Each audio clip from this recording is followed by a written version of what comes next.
resolve. And I always say if you have resolve, then you can practice good behaviors that create progress. Things just don't happen overnight, and resolution doesn't uh, necessitate the resolve or gain the progress that's necessary. Your book's all about making progress, not perfection, not outcomes. And so, what ubiquitous steps uh, as far as making progress, not just about your jobs and your career, but I'm sure the steps that you've created are also steps that can be utilized to create progress in other areas of our life. So I was wondering which steps applied to just creating progress in people's lives. Yeah, absolutely. And I love the way you framed it. I hadn't thought about resolve versus resolution before, but it's a really good dichotomy because resolve, number one, and I think this is the first thing, it says you get to hire your next job. You have agency in whatever you're choosing to do, the behaviors, the process, right? That's important. And it's sort of like the Stoic, right, pledge, which is you control what's in your sphere of influence. And so that's the first thing I would say that is tangible across, which is we often think when we're trying to get a job or we're trying to land in the right, say, college if you're a teenager, or you're hoping to get that promotion at work or whatever it is, you think, oh, the other side has all the cards, right? I hope they choose me. Whereas we have agency in this process and we can make choices that intentionally lead us toward progress. And if you get obsessed with perfection, that's a recipe, A, for disappointment. It's a recipe for stasis and sort of paralyzing in place and not continually moving. I would say the second thing that translates across is that we talk a lot about where do you get your energy from in your day-to-day in the work. You can do that across any set of activities, right? Think about what drains and drives your energy and how do you get more of the things that drive it and less of those that drain it. And that goes into the third thing I think that's constant across it, which is as you think about prototyping, what that next step in your career, in, if exercise protocol, if you're a business, if you're trying to launch some new product, whatever it is, you want to have divergent prototypes, right? And as you're testing them, you're trying to figure out what lines up with what gives you energy the most. And where are you willing to make trade-offs? Because again, this gets back to there's no perfection in life. If there was, it frankly would be a pretty boring world. And the question is, which imperfections are you going to take so that you get all the other progress, right, that is baked into different possibilities for your next step? And so we say, make 5 prototypes, say, for what your next job could be. Could be 5 prototypes for what college you could go to. You can play this out in lots of different ways and literally look at not what the title is, what the name brand is, but what's the day-to-day and week-to-week experience. How does that line up with what gives you energy? And rather than think about, gee, I'm going to have to settle, I'm not going to get this thing that I really love, think about where do I intentionally get to make a trade-off so that I get all these other things that I don't have right now and get to make progress. That gets you out of that perfection mindset and more in terms of you get to call some of the shots. You have agency. Yeah, I love that. One of the things that you said maybe 3 times was this idea about energy and where you get energy. I think that's so important to think about as we move into different areas of our life and how we're progressing as human beings. It sounds like you have your finger right on it as far as like the rubrics of this is your, ideal career catalog, but also here are some of the soft skills, some of the things that maybe you didn't think about or most people don't think about when they think about an overall career and what's going to affect that. 2 words that you used in the bio was happier and more fulfilled. I think as a humanity, we're moving into a more conscious time where that becomes the priority, where it's no longer just about the money or the lifestyle or the contribution, but it is about this idea of like, how do I actually experience happiness in my life? How do I experience a greater sense of fulfillment? What are you noticing in your observation of what's going on and why you wrote the book in this way as it compares to happiness and fulfillment? Yeah, and it's a great question. And I think one of the big things is we need to stop thinking that we can get all of our happiness, all of our fulfillment, which I think are both downstream of purpose, right?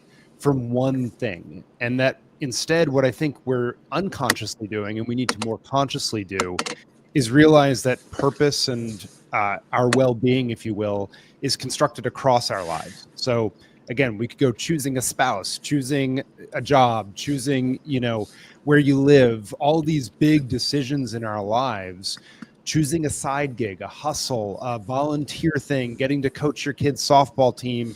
You get to construct this portfolio of activities that really creates how you derive purpose. And then hopefully downstream of that, right, you get happiness and fulfillment and so forth. But again, I think those aren't the goal. It's how do I line up all these spheres of my life to maximize where I get my energy from? And I think that's a big thing that, historically, companies, we as individuals, we've thought, oh my gosh, career is this one sphere and I think about it independent from the rest of my life.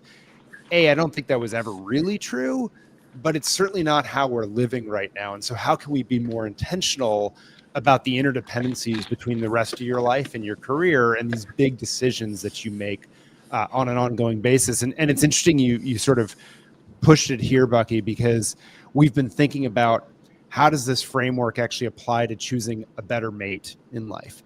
How do we think about, Bob and I wrote a book, Choosing College. How do we apply this to helping you make better lifelong education choices, right? Not just frankly after high school, but y'all know the pace of change in life is such that we have to be constantly learning new things. How do we make choices about that? So you can apply this in a lot of different spheres if you start thinking more holistically and in terms of progress and purpose, as opposed to sort of this end state that you may not always get to control. So good.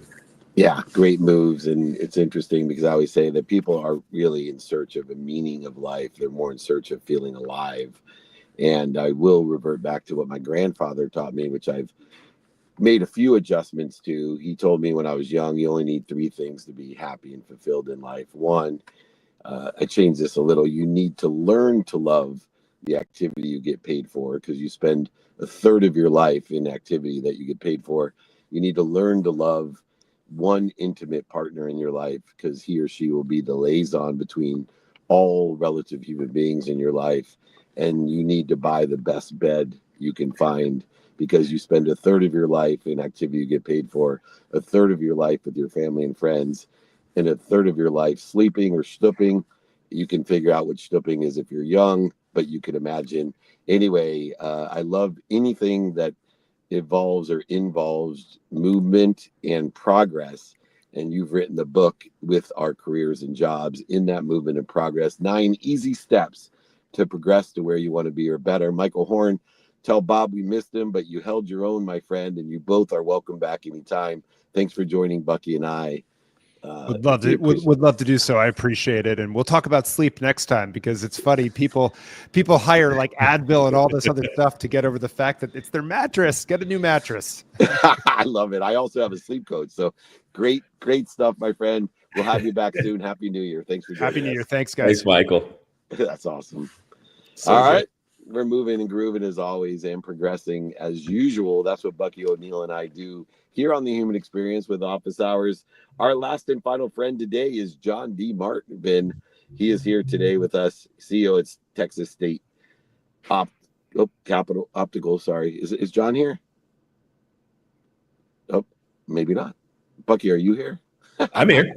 All right, I'm cool. Here. All right. I guess John may have some weather difficulties as we're in a Nordic thrust. Last guest canceled. Okay. All right, Buck. Let's go ahead. I'm more interested. How about the takeaways of today relative to maybe one of the takeaways of 2024, a lesson that can be carried forward? You know, it was interesting. I spent some time in Hawaii, and part of what I was doing was I was helping my mom reorganize her house. My mom's in her 70s, and part of the reorganization was moving around and donating some of my father's old stuff. And one of the things that I ran into was about 100 notebooks that came from all the different workshops and facilitation that he'd done and then photos of him running firewalks and running events. And one of the things that I realized is, when it comes to 2024 and 2025, we spend so much time. I spend so much time thinking forward and thinking, okay, what's next? Where am I going? What's the direction of the business? What's the direction of my life, my family, my health? And what that reminded me of is, as much as it is important to look forward, it's also important to look back and to understand that the direction in which you're moving is associated to the direction in which you came, and the momentum in which you are creating is also something that's already been created in your life, and it's already moving in your life. And a lot of times we don't recognize that because we think that we are on our own individual journey, that me, Bucky O'Neill, I'm on my own plan, creating my own life, doing what I'm here to do because this is who I am. And the learning for 2024 and going into 25 is recognizing again that the path and the plate is already made, and it's my job to arrive at it, to accept it, to own it, to take responsibility for it, to nourish it, and to love and to breathe life into it. But the path is already made. There is no path for me to make. There is only the work and the walk for me to walk, which is similar to a walk in which me and my lineage has been walking. Me and my former selves and my parents and my grandparents have been walking, right? So I'm in a position to continue that lineage and move it forward in a way that is already set and in a way that is authentic to me. Beautiful. It's so interesting because I use the term divine direction and divine time, which allows all the detours in their divinity as well. And not everyone is at a level of understanding or awareness to understand in that divinity is infinity, and in the infinity is past, present, and future. And that not only do we give meaning to everything we see, not only do we give meaning to our past, but even our upsets, our interference is giving meaning to something that does not exist. And when we're in that realm, is both of these transformational books of progress. Both have to do with an understanding, giving some sort of contextual step by step, the different ways, philosophies, the four elements, whatever that may be, as we will see throughout 2025 from tons of different speakers, authors, leaders on this show, that in the end, what you and I share is the understanding and quest to understand divinity, infinity. And I think you are articulating at an extreme level for me the same thing that I try to articulate in a different manner of what am I doing to interfere with it?